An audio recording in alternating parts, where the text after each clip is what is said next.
It's shocking how fast existence can crumble. One instant, all seems stable and safe. And then suddenly, it's like the base has crumbled to dust under you. Here I sit, at 32, in my old room at my folks' place in Dallas, encircled by mementos from my teen years. Worn-out posters hanging, a messy table loaded with overlooked knickknacks. I can't stop a harsh, sarcastic chuckle at the absurdity. I'm Olivia, and this isn't the future I pictured. I never expected to return to this space, sorting through past recollections while unraveling the choices that led here. It all began with Daniel. We met initially at a welcome home bash thrown by my pal Rachel. She'd moved into a snug, ideal row house, the sort I'd always hoped to have one day. As soon as I entered, an unwanted envy washed over me. It wasn't merely the appealing setup or the cozy vibe of the house. It was all Rachel had created. A thriving job, a devoted partner, a path ahead so perfectly planned.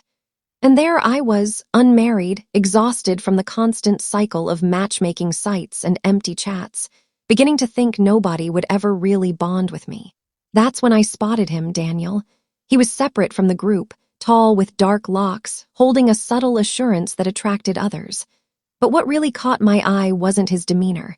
It was his attentiveness. He wasn't merely biding time to speak. He was entirely there, fully involved. We talked for hours that evening, and for the first time in ages, I sensed something awaken within me. Perhaps, just perhaps, I'd encountered someone who'd stick around. And for some time, Daniel was all I'd wished for. Caring, considerate, truly compassionate. I felt protected with him like never before. Our bond grew fast, yet it never seemed rushed. In a year, he asked for my hand. Another year on, we exchanged vows. It was all I'd once desired. Affectionate, reliable, consistent. But that consistency turned into what I began doubting. At some point, I ceased appreciating its charm. I stopped noticing him. I started mixing his forbearance with boredom. His kind actions, such as slipping messages in my meal or recalling precisely how I like my brew, seemed ordinary instead of endearing. He wasn't one for impulsive getaways or bold proclamations of affection. He was the sort who appeared reliably every day. And rather than cherishing that, I allowed uncertainty to sneak in. Had I picked ease over excitement, opted for security rather than fire? Initially, the doubts were faint, but soon they grew into a tempest I couldn't dismiss. It reached a peak one evening at a supper gathering. A modest event with dear companions, fine cuisine, quality drinks, and relaxed talk. We discussed partnerships, arguing if romance is destiny or mere coincidence. Someone inquired how we recognize the ideal mate, and impulsively I chuckled and stated, frankly, if I could redo it, I likely wouldn't have wed Daniel. The quiet that ensued was overwhelming. Mirth disappeared, dialogue halted, my gut sank as I looked at him. Daniel remained motionless, his face blank, one fist clenching his drink glass. Wow, he murmured softly, his voice edged enough to slice. That's enlightening. Fear gripped me.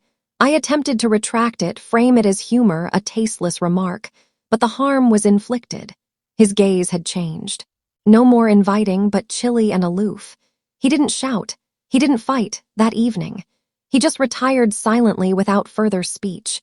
I assured myself we'd discuss it come dawn, that he'd pardon me as usual. But upon awakening, his half of the bed was vacant. His attire vanished, his brush absent, and on the bedside was the starkest emblem.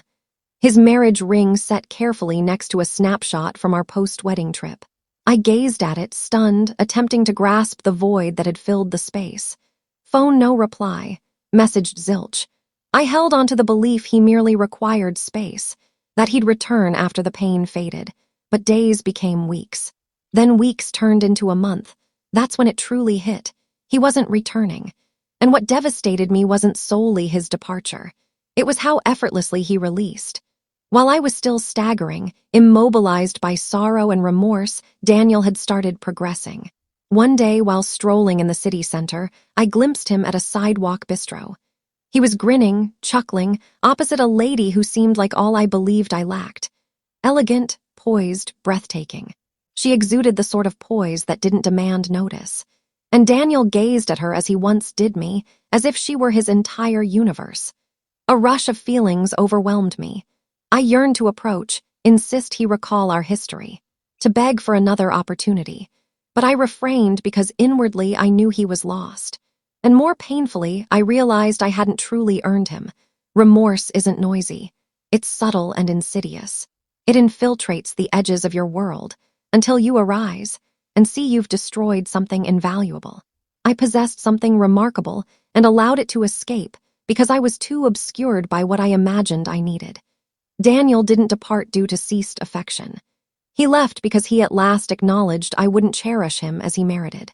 Now, alone in my youthful chamber, amid shards of a former existence, I'm choking beneath the burden of my choices, pondering how I permitted it all to disintegrate. They claim you don't value what you possess till it's vanished. But that's not invariably accurate. Sometimes you do recognize. You simply never envision you'll genuinely forfeit it.